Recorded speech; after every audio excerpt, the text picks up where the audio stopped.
స్త్రీ అంటే అవసరం కాదు, ధైర్యం.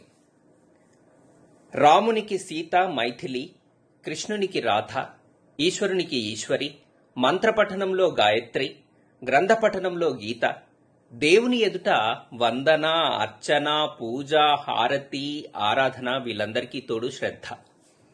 మన దినచర్యలో భాగంగా ఉదయానికే ఉష, అరుణ, సాయంత్రానికైతే సంధ్య, చీకటైతే నిష, పడుకున్నాక స్వప్న, చూసేటప్పుడు నయన, వినేటప్పుడు శ్రావణి, మాట్లాడేటప్పుడు వాణి, ఓరిమిలో వసుధ, వడ్డించేటప్పుడు అన్నపూర్ణ, నడుస్తున్నప్పుడు హంస, నవ్వుతున్నప్పుడు హాసిని, ప్రసన్న, అద్దంలో చూస్తే సుందరి, చేసే పనికి స్ఫూర్తి, పని చేయడానికి స్పందన, మంచి పనికి పవిత్ర, ఇష్టంతో చేసే పనికి ప్రీతి, నీరు తాగేటప్పుడు గంగా, ఐస్ క్రీం తినేటప్పుడు హిమజ, సినిమా చూసేటప్పుడు చిత్ర, అబద్ధం చెప్పేటప్పుడు కల్పన, నిజం చెప్పేటప్పుడు సత్యవతి, నిర్మల, ఆలోచించేటప్పుడు ఊహ, భావన, చదువుతున్నప్పుడు సరస్వతి, వ్యాపారంలో అయితే ప్రతిభ, ప్రగతి, సంతోషంలో అయితే సంతోషి, కోపంలో భైరవి, ఆడేటప్పుడు ఆనంది, గెలిచేటప్పుడు జయ, విజయ, గెలిచాక కీర్తి, సరిగమలు నేర్చుకునేటప్పుడు సంగీత, పాటలు పాడేటప్పుడు శృతి, కోకిల, తాళం వేసేటప్పుడు లయ,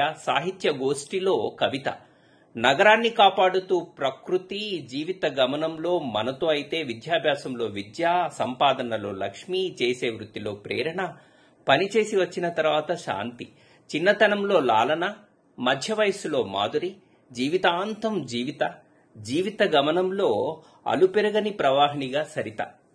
ఇలా ప్రతి చోట స్త్రీ ఉండనే ఉంది మన జీవితంలో. అందుకే బాస్, స్త్రీలను గౌరవిద్దాం, మనని మనం గౌరవించబడదాం.